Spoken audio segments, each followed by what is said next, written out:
그리스도인들을 가리켜서요, 언약 백성이라고 합니다. 한번 따라 볼까요? 언약 백성. 언약이라는 말은 promise, 약속이라는 뜻이에요.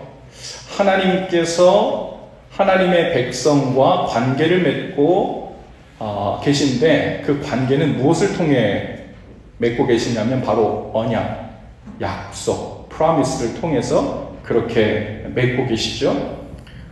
하나님께서 에덴 동산에서 아담과 하와와 처음 맺은 언약이 있었어요.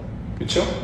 하나님께서 말씀을 주셨고요. 다 먹어도 되지만 이것은 먹으면 안 된다라고 말씀하신 하나님과 첫 사람들 사이에 약속이 있었어요. 그 약속이 지켜졌어요? 깨졌어요? 깨졌죠. 아담과 하와가 불순종하여 선악과를 따먹으면서 그 첫 번째 약속이 깨졌습니다. 하나님과 우리 사이에 있는 약속이 깨어질 때는요, 그 엄청난 파급력은 가히 상상을 보러 합니다. 우리 사람들 사이에 약속은 깰 수도 있고, 급하면 어쩔 수도 있고, 또 약속 시간도 좀 늦을 수도 있고, 그럴 수 있잖아요. 그런데 하나님과 우리 사이에 있는 약속은요, 어떤 일이 벌어졌냐면 그로 인해 이 세상에 뭐가 들어왔어요? 죄가 들어왔어요. 죄의 결과가 뭡니까? 영원한 죽음. 그 엄청난 일이 첫 번째 약속이 깨지면서 시작된 거예요. 이 모든 인류의 구원의 역사는 말하자면 처음 깨어진 그 약속으로 인해 들어온, 망가져버린, 어그러져버린 이 세상의 모든 것을 하나님께서 다시 어떻게 회복시킬 것인가, 그것에 관한 이야기가 이 구원의 긴 역사예요. 그러니 하나님과 처음 맺은 그 언약이 깨진 일이 보통 일이 아니죠. 약속이 깨졌어요. 그리고 하나님께서는 이제 새로운 계획을 세우십니다. 약속이 깨졌으니까 네 잘못이야, 네가 다 책임져, 죽든지 말든지 영원한 지옥에 가든지 하나님 없이 살든지 할 수 없지 하고 아주 페어하게, 그죠? 약속 안 지켰으니까 벌을 받아야지, 그렇게 하면 아주 페어한데 하나님은 페어하신 분이 아니에요. 다행히도. 그래서 하나님께서 우리에게 그 깨어진 약속을 회복할 길을 만드십니다. 그것이 바로 구원의 과정이에요. 그리고 장차 예수 그리스도, 그분의 아들을 보내셔서 온 인류를 다시 구원하여 깨어진 약속 가운데 다시 회복되는 그 길로 초청하시는 거죠. 그를 위해서 하나님께서 인류 역사에 여러 번 약속이라는 것을 다시 세워가십니다. 첫 번째 약속이 무엇이냐면 창세기 12장에 나오는 아브라함과 맺은 약속이에요. 하나님께서 아브라함을 불러서 한 개인과 약속을 하십니다. 뭐라고 약속하셨죠? 내가 내 말을 듣고 순종해서 본토 친척 아비집을 떠나 내가 가라고 하는 그 땅에 가서 순종하며 나를 경외하고 예배하며 살게 되면 내가 네 자손을 하늘의 별처럼 바다의 모래처럼 많게 하겠다. 그리고 너는 온 열방의 복이 될 것이다. 그 약속을 한 개인인 아브라함에게 주셨어요. 아브라함이 그 말씀에 순종합니다. 그리고 하란을 떠나 가나안 땅으로 가죠. 그 순종한 그 일 때문에 하나님께서 실제로 그 약속을 지켜주시죠. 하늘의 별처럼 바다의 모래처럼 자손들을 많게 하셨어요. 그때가 언제예요? 바로 애굽에 가서 200만 명이나 되는 이스라엘의 민족이 형성된 겁니다. 자, 두 번째 약속. 이제 하나님께서 이스라엘 백성을 애굽에서 출애굽시킵니다. 그리고 약속을 맺는데, 첫 번째는 한 개인인 아브라함과 약속을 맺었는데, 두 번째는 이스라엘 백성 온 민족과 약속을 맺어요. 어디서요? 시내산에서. 시내산에서 하나님께서 십계명이라는 율법을 주십니다. 그리고 내가 너희에게 주고 있는 이 계명대로 지켜서 나를 경외하며 살면 나는 영원히 너희의 하나님이 되고 너희는 내 백성이 될 것이다 라는 두 번째, 민족과 하나님과 맺게 되는 약속이 되는 거예요. 우리가 잘 아는 대로 이스라엘 백성이 가나안 땅에 들어가서 하나님의 말씀을, 율법을, 계명을 잘 지키면서 그분을 경외하며 살았나요? 아니면 약속을 깼나요? 약속을 깼지요. 수도 없이 깼지요. 계명대로 살지 않고 약속대로 살지 않고 다른 신을 찾고 우상을 숭배합니다. 하나님께서 선지자를 보냅니다. 사사들도 보내요. 그렇게 원하니까 왕들도 세워줘요. 그런데 그 모든 것을 이용해서 그들은 하나님을 밀어내죠. 그리고 자신들이 원하는 방식으로 살기 시작해요. 약속이 깨졌어요. 약속이 깨진 결과로 나온 게 무엇입니까? 이스라엘 백성이 북쪽 이스라엘과 남쪽 유다로 분단돼요.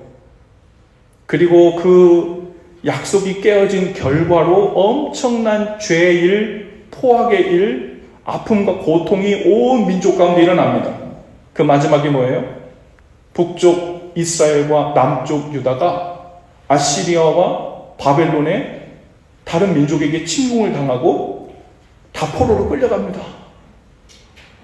처참한 일이 발생했어요. 너무나도 당연하잖아요.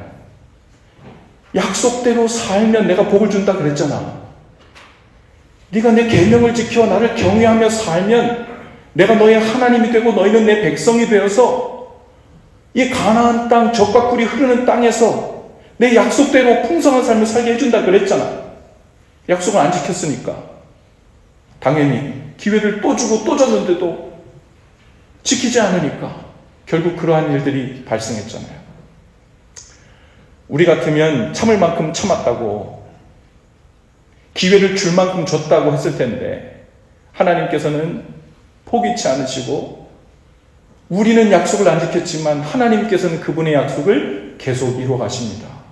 그리고 우리가 얼마 전에 보낸 유대 베들레헴 땅에 주님 선지자를 통해 약속하신 대로 하나님의 아들 예수 그리스도 구원자를 보내주셨죠. 할렐루야. 하나님은 우리에게 늘 이렇게 신실하셨어요. 그리고 그 약속을 지키셔서 십자가에서 죽으시고 부활하심으로 우리의 모든 죄 사슬을 끊고 구원의 길을 여셨습니다. 자, 오늘 그 모든 여정에서 부활하신 주님께서 오늘 말씀 본문에 베드로에게 찾아오셨어요. 그리고 또 한 번의 약속을 베드로와 맺는 거예요. 지금 이 상황은 어떤 상황이냐면요, 베드로가 고기 잡다가 예수님을 만나잖아요. 나를 따라오너라, 내가 너로 사람 낚는 어부가 되게 하겠다. 그랬더니 모든 것을 버려두고 베드로가 예수님을 따라갔어요. 베드로는 그때 생각하기를 예수님을 따라가는 삶은 신나는 삶인 줄 알았을 거예요. 꽃길이라고 생각했을 거예요. 저 유명하고 능력을 행하는, 사람들이 많이 따르는 저 사람은 곧 유대의 왕이 될 거다. 로마 정부도 물리칠 거다. 그리고 예언된 대로 영원히 계승할 그 나라의 왕이 될 거다. 그러면 그런 주님을 따라가는 거니까 내 삶은 높은 지위도 얻을 수 있을 것이고 풍성한 삶도 보장될 것이고 좋은 일, 만사 형통하는 일, 지금부터는 정말 지상 낙원 천국 같은 삶을 살지도 모르겠다라는 기대가 베드로와 다른 제자들의 삶 가운데 있었을 거예요. 그 마음이 있었던 증거를 우리는 압니다. 그의 제자들이 예수님을 따라다니면서 하던 얘기들이 있잖아요. 예수님, 그 주님의 나라가 임하면 우리로 하여금 당신의 우편에 좌편에 앉게 해주세요. 베드로와 그 제자들 마음에는 늘 그런 기대하는 마음이 있었어요. 그렇게 기대했던 예수님이 너무도 허무하게 십자가에서 힘없이 죽어버린 거예요. 베드로는 예수님을 따르는 삶이 실패했다고 생각합니다. 예수님이 죽어서 실패한 것이 아니라 예수님이 로마 군병에게 끌려갈 때 자기들도 한패라고 끌려갈까봐 두려워서 예수님을 모른다고도 부인했고, 그래도 사람들이 안 믿어주니까 예수님을 저주까지 하면서 모르는 사람이라고 부인했어요. 사실은 베드로가 내가 생명을 다 걸고서라도 목숨을 다 내어놓은 날이 있더라도 주님을 끝까지 따르겠다고 장담했던 때가 바로 엊그제인데 그 고백한 후 며칠 안 돼서 이런 일이 발생한 겁니다.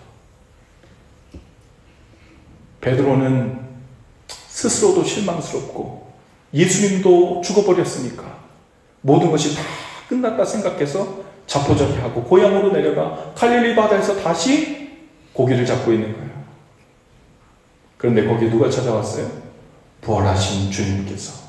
오늘 성경에 보니까 부활하신 후 세 번째 제자들에게 나타나신 때래요. 그리고 예수님과 제자들을 부르십니다. 신기한 거는요, 예수님께서 제자들과 베드로를 불러놓고 많은 말이 오갔을 것 같은데 성경에 그 침묵의 시간에 어떤 이 어색한 분위기를 지냈는지 자세히 기록되어 있지 않아요. 심지어 오늘 성경에는요, 그때 잡은 큰 고기 마리수가 153마리라고 했어요. 작은 고기까지 하면 엄청나게 많겠죠. 그러니까 큰 것들만 굵직굵직하게 센 거예요. 153마리라고 그랬어요. 자, 보세요. 그물에 가득 잡힌 물고기를 가져다가 큰 고기를 한 마리씩 센 겁니다. 153마리를 세려면 시간이 꽤 걸렸겠죠. 그동안에 예수님은 아무 말씀도 안 하셨을까? 베드로와 다른 제자들은 아무 말도 안 했을까? 성경에는 아무 이야기도 하지 않아요. 어색한 시간이 흐르고 있습니다. 그 시간이 다 지난 후 예수님은 옆에서 조용히 떡을 준비하고 생선을 준비해서 제자들에게 조반, 아침, 블랙퍼스트를 아침에 열심히 고기 잡고 왔으니까 시간이 좀 지나서 브런치 정도가 됐는지도 모르겠어요. 계란 후라이가 있어야 되는데 그때. 여러분, 생선과 떡을 준비해서 아침을 싹 준비해 주시는 거예요. 그것을 대접받는 베드로와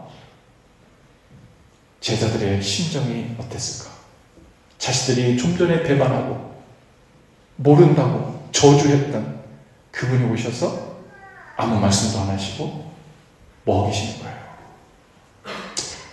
여러분, 집에서 부모님에게 아주 큰 잘못을 저지르고 야, 나는 이제 집에 들어가면 죽었다.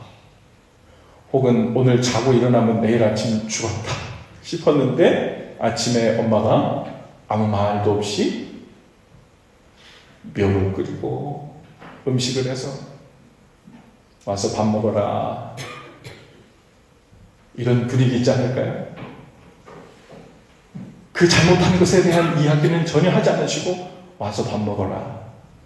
그 얘기는 이미 용서하셨다는 말씀이에요. 다음 이야기를 해보자, 이 이야기예요. 그리고 예수님께서 어떤 말씀을 하세요? 베드로에게 다짜고짜 질문을 하십니다. 예수님은 이미 이제 예수님을 따르는 삶을 실패했던, 그것도 엄청난 실패를 했던 베드로에게 자, 내가 부활해서 다시 나타났으니 이제 다시 나를 따르는 삶을 시작해보라는 겁니다. 그런데 그 삶을 시작하려면 먼저 컨펌해야 될 것이 있다. 내 질문에 대답해봐라. 네가 나를 사랑하느냐? 그럼요, 제가 주님을 사랑하죠. 다시 한번 물을게. 네가 나를 사랑하느냐? 너무나도 당연하잖아요. 아시면서 왜 물으시고? 그래, 한 번 더 물을게. 네가 정말 나를 사랑하냐? 예수님은 지금 베드로가 예수님을 3번 부인한 것을 창피해 주려는 목적도 아니고 그때를 떠올리라는 것도 아니에요. 이제부터 예수님을 따르는 삶을 살아가려면 이 일이 제일 중요하다는 겁니다. 뭐가요? 예수님을 사랑하는 힘으로 주님을 따라가는 삶. 베드로가 이전에는 한참 오해를 했어요. 주님을 따라가는 삶이 꽃길인 줄 알았고 형통한 길인 줄 알았고 모든 것이 잘 되는 길인 줄 알고 영광을 받는 길인 줄 알았어요. 그런데 예수님께서 오셔서 나를 따라가는 길은 내 자신을 부인하는 길이야. 네가 원하는 거, 네 욕심 부리고 싶은 거, 정욕대로 하고 싶은 거, 성질대로 하고 싶은 거, 혈기 부리고 싶은 거, 그것을 죽이는 길이야. 그 죽는 길로 들어서야 네가 진짜 산다. 그리고 날 따라오면 지금까지는 네가 가고 싶은 곳 같지? 이제는 네가 원치 않는 곳으로 사람들이 데리고 다닐 거야. 그래도 따라갈래? 억울할 때도 있을 거야. 서운할 때도 있을 거고. 그리고 힘들어서 정말 이 길을 갈 수 있을까? 의심이 될 때도 있을 거야. 그런데 그 길을 계속 갈 수 있으려면 이 한 가지가 분명해야 돼. 그 길을 가는 이유가 날 사랑하기 때문이어야 돼. 여러분, 이제 새해를 시작합니다. 조반을 먹고 이 질문에 대답하고 있는 베드로, 그의 제자들의 형편이 꼭 저와 여러분의 모습이 아닐까요? 주님 앞에 늘 죄송한 것뿐이고, 주님을 따른다고 한 해를 시작했는데 돌아보니까 1년 내내 베드로처럼 주님을 배반한 게 얼마나 많은지 몰라요. 주님을 앞에 두고서도 내 생각대로 내가 원하는 대로 달려가면서 그분을 무시했던 적이 한두 번이 아니에요. 오늘 어떤 묵상글을 쓴 성도님이 제게 이렇게 쉐어했는데 그 내용에 보니까 자기는 늘 하나님 앞에서 먹튀했대요. 열심히 기도해가지고 하나님 이거 이뤄주세요 해가지고 하나님이 주시면 감사합니다 하고서는 뒤도 돌아보지 않고 자기가 원하는 삶을 쫓아왔다는 거예요. 그동안은 몰랐는데 지금 와서 돌아보니까 자기가 하나님 앞에서 계속 먹튀를 했다는 거예요. 먹고 튀는 거예요. 계속. 하나님, 이제는 먹튀하지 않을게요. 주님을 따라 나서는 길은 내가 먹고 싶은 거 먹고 떨어지려고 따라 나선 게 아니라 주님을 사랑하며 사는 길 그 자체가 우리가 이 땅을 사는 이유이고 행복으로 이르는 쇼컷이고 그것이 풍성한 삶을, 구원의 삶을 누리는 방법이기 때문에 주님을 사랑하는 길을 가는 거예요. 그것이 주님을 따르는 길입니다. 할렐루야. 그 길을 가요. 예수님을 사랑하는 이유가 아니면 우리는요, 이 길에 수도 없이 포기해요. 자, 이제 사랑하는 사람들에게는 그것도 입술로 사랑하지 않고, 입술로만 사랑하지 않고 진정으로 온 마음과 정성을 다해 사랑하는 사람들에게는 동시에 이런 증상이 나타나요. 내가 누군가를 사랑하잖아요. 입술로도 고백하지만 동시에 내 안에 있는 이 불타는 넘치는 사랑을 어떻게 표현할 수 있을까? 무슨 방법으로 고백할 수 있을까? 그것을 동시에 항상 생각합니다. 내가 이 사람을 사랑해. 그리고서는 빠이 하지 않죠. 그러면 내가 그 사람을 사랑하는 것을 표현하기 위해 집에 돌아가는 길에는 내가 어떻게 할까? 내 차로 아이들을 줄까? 우버를 불러줄까? 걸어서 집 앞까지 데려다 줄까? 구체적으로 그 다음을 생각해야 될 거 아니에요. 진정한 사랑을 하는 사람은 늘 사랑의 표현 방법, 또 사랑의 러브 랭귀지가 뭔지를 연구하고 구하고 어떻게 연결할지를 생각합니다. 자, 내년 한 해 여러분 어떤 소원 갖고 있어요? 어떤 소망이 이루어졌으면 좋겠어요? 어떤 마음으로 가슴 설레면서 이 마지막 시간에 예배하고 있습니까? 여러분, 미안하지만 다른 어떤 소원은 다 내려놓으시고 예수님을 더욱 사랑하기 원하는 소원으로 채워질 수 있기를 축복합니다. 예수님을 더욱 사랑하는 삶이 세워져야 여러분의 삶이 그 위에 마치 반석 위에 세워진 집처럼 세워질 수 있어요. 예수님을 사랑하는 삶이 굳건히 세워져야 흔들리고 요동치고 중심을 잡지 못한 여러분의 가정도 바로 세워질 수 있어요. 예수님 사랑하는 것이 내 삶 가운데 제일 중요한 이슈가 되어야 그제서야 도저히 이길 수 없을 것 같았던 내 안의 죄와 정욕과 혈기와 이 모든 것과 날마다 싸워서 하나님이 나에게 어사인해 주신 내 인생의 가나안 땅, 약속의 땅을 날마다 정복하고 기경해서 하나님 나라로 바꾸는 그 삶을 가슴 뛰는 소망과 목적을 가지고 아침에 눈을 뜰 수가 있어요. 솔직히 얘기해봐요, 여러분. 이 세상에 뭐가 그렇게 좋고 맛있어서. 물론 맛있는 데 많죠. 보기 좋은 데 많죠. 오늘 아침은 브런치는, 점심은, 저녁은 뭘 먹고 커피는 뭘 마시고 할까? 물론 좋지요. 그러나 여러분, 그것이 우리의 삶을 설레게 하고 살맛 나게 하는 것하고는 연관되어 있잖아요. 우리를 행복하게 한다는 것은요, 우리가 이 땅을 사는 매 순간이 의미 있어지고 가치 있어진다는 거예요. 그거는 내가 어떤 물건을 가지고 있고 무슨 물품을 구매했고 뭘 소유하고 있느냐 이런 걸로 될 수 있는 게 아니에요. 내가 누구냐? 내가 오늘 왜 살고 있느냐? 내가 오늘 눈 뜬 이유가 뭐냐? 그것이 주님 앞에서 아이덴티파이 되고 그 정체성이 분명해지고 그것을 따라 주님을 사랑하는 삶으로 구체적인 삶의 지경에서 하나하나 우리의 삶이 영적 전쟁으로 들어갈 때 저도 하나님께 은혜를 구하며 의미 있고요. 이기면 감사함으로 풍성한 삶이어서 더 가치 있는 삶이 되고요. 오늘 그 삶 가운데 다 들어가시는 저 여러분들 되실 수 있기를 바라요. 그리고 오늘 여러분들 예수사랑 서약서, 헌신서 어떤 분은 이거 보니까 아우 난 뭐 또 서약하라 그래가지고 나는 부담스러워 이런 분들도 있죠. 왜요? 난 서약하고 뭐 제대로 지켜본 적이 없었어. 괜히 이거 한다고 해놨다가 하나님 앞에 또 죄책감 만드는 건 아닐까? 별별 생각이 우리 가운데 다 들죠. 여러분, 사랑하는 사람 앞에서 그 사람 실망시킬까봐 아무런 약속도 안 합니까? 아니요. 하늘에 별을 따다준다고도 거짓말하고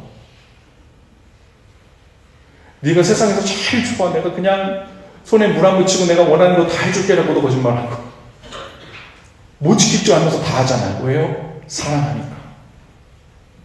최선을 다해 힘을 다해 그 사랑하는 삶을 구체적으로 살기 원하는 마음이 우리 가운데 있다면요, 그 다음은 뭐 하는 거라고요?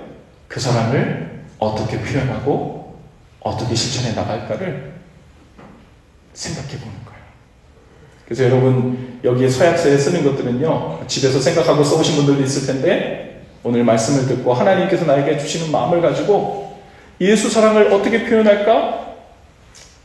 어떻게 예배 사랑하는 것을 통해서, 어떻게 말씀 사랑하는 것을 통해서, 어떻게 주님의 몸된 교회를 사랑하고 이 작은 자 하나에게 한 것이고 내게 한 것이다 라고 말씀하신 이웃을 사랑하는 것을 통해 예수님을 사랑할까?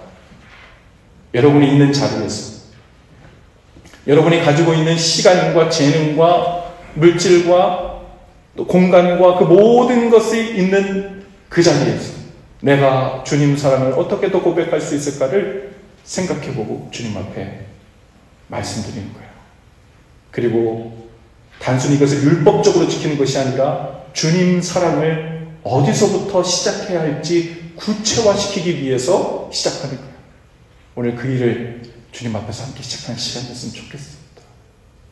우리 옆에 분들 인사하시면서 그렇게 한번 인사하실까요?